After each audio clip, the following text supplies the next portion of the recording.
At the age of 18, I traveled with a friend through Thailand, and he and I were on the complete opposite side of the spectrum when it comes to lack mentality and abundance.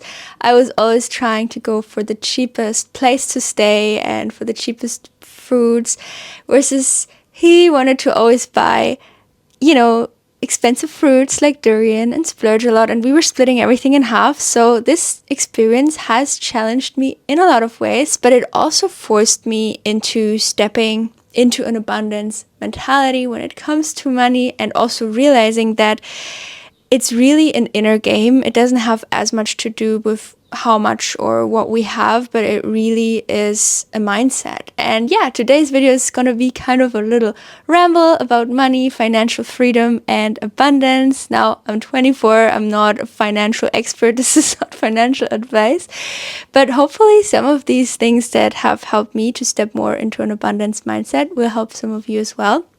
And the first one is something that I've learned from one of my teachers, Laura Marlina Seiler, and that is to shift your focus on the abundance in your life and away from the lack in your life, away from what you maybe don't have yet, because we all are capable. I truly am convinced that we all are capable of attracting the things that we desire.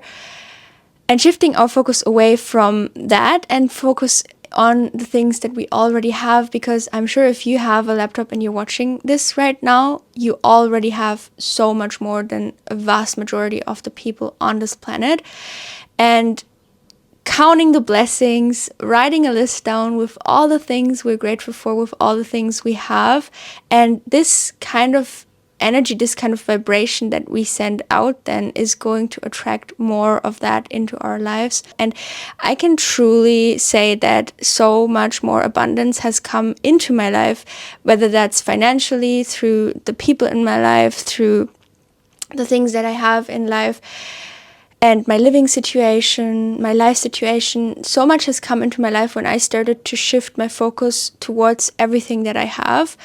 And yeah, it's a magic tool that I wanted to mention right off the bat. And then the second thing that I really started to look at over time are my limiting beliefs. And especially, I think my generation, maybe a little bit less, but the generation before me, and yeah, but just generally like this time, I still feel like we are very much impacted by the war times and the kind of mentality that was there. And I know that back then it was absolutely necessary to ration everything that you use.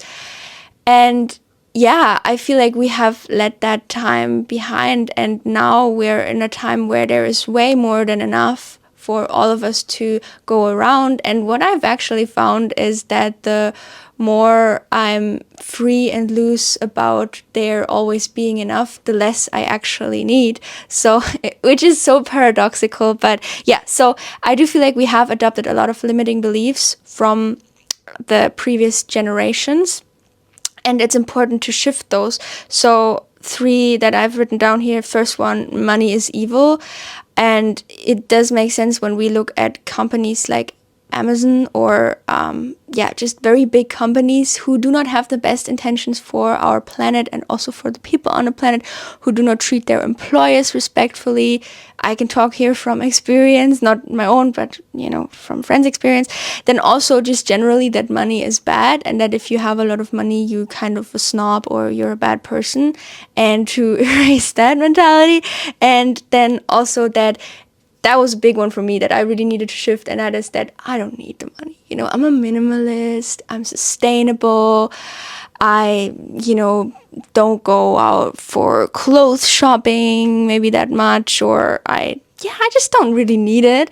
And shifting these limiting beliefs into some positive, empowering beliefs. So money is absolutely amazing. It is an amazing tool that will allow us to do good in this world, because the more we have, the more we're also able to give. And it's important that the people on this planet who have good intentions, who are positive, who are upbeat, who treat others kindly and respectfully, that those are the people who have the money, because money is power. That's also one of the reasons why I deleted my Amazon account completely and I'm no longer buying from them. I'm buying everything in the real world. And yeah, it feels so good to give my money, to give the power to the things that matter and to the people who need it and who have good intentions. The other one, money is bad. Money is amazing. Like, it allows us to have freedom. Do we need money, like, to be happy? I personally don't feel that way. And still, it's just a great tool to make life more, to create more depth maybe in life by allowing us to choose more freely what we want to do.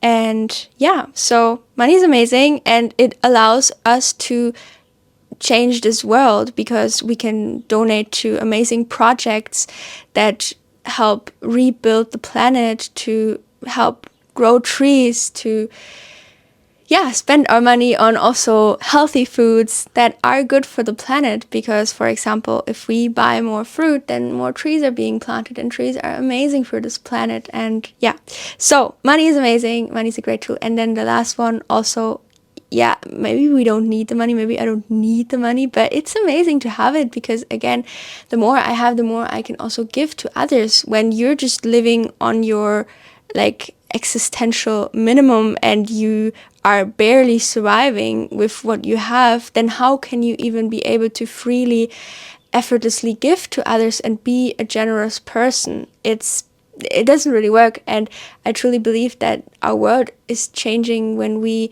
help each other out, when we are of service to each other. And that also brings me to another really, really cool realization I've had on this kind of path. And that is that I have so much value to offer to this world, and everyone else has so much value as well.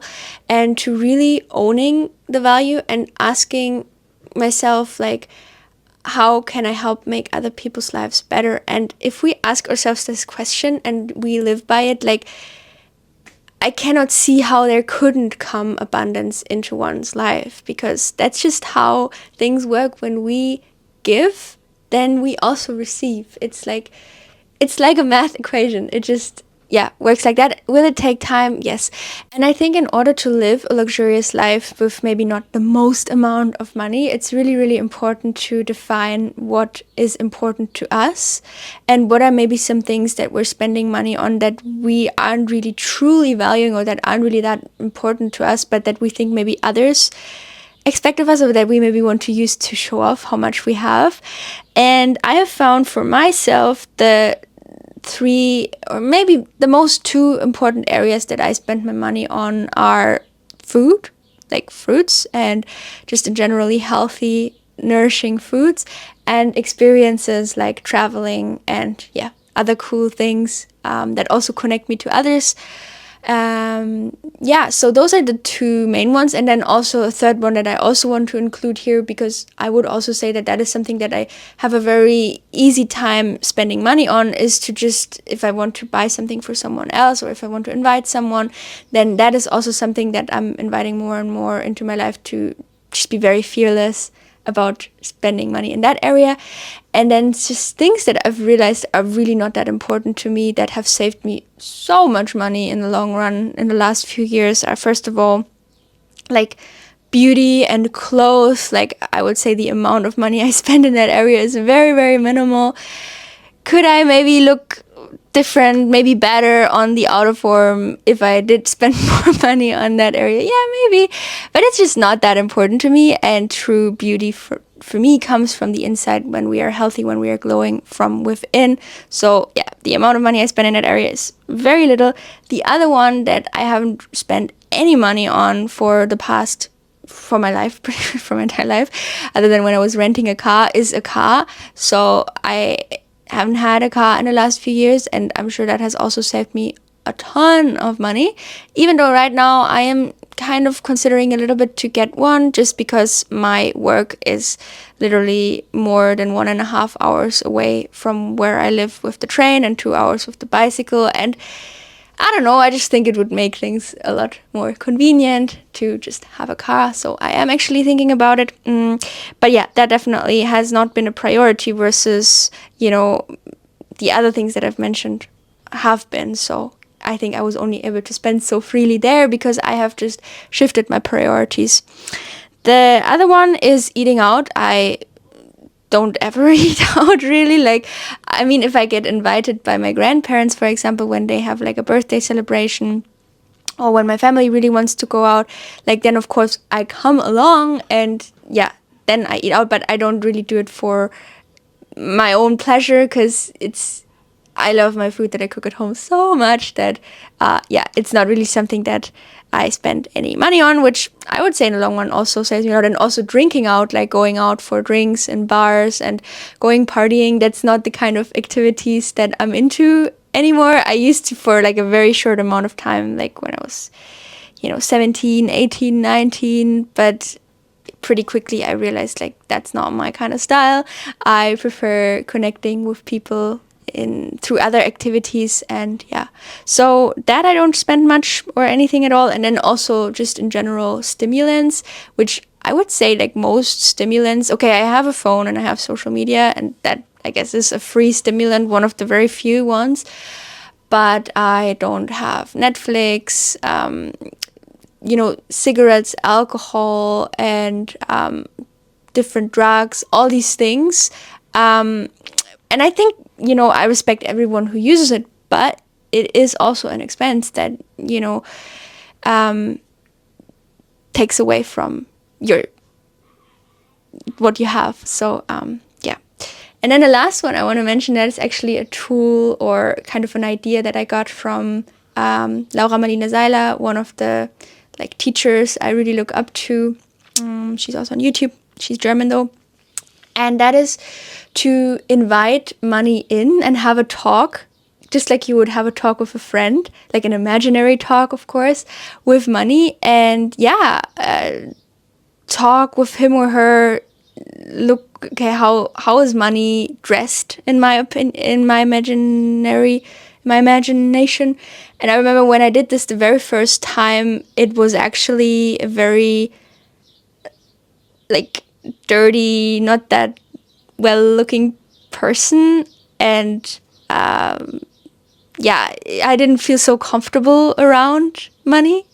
And now when I invite, for me money is a male.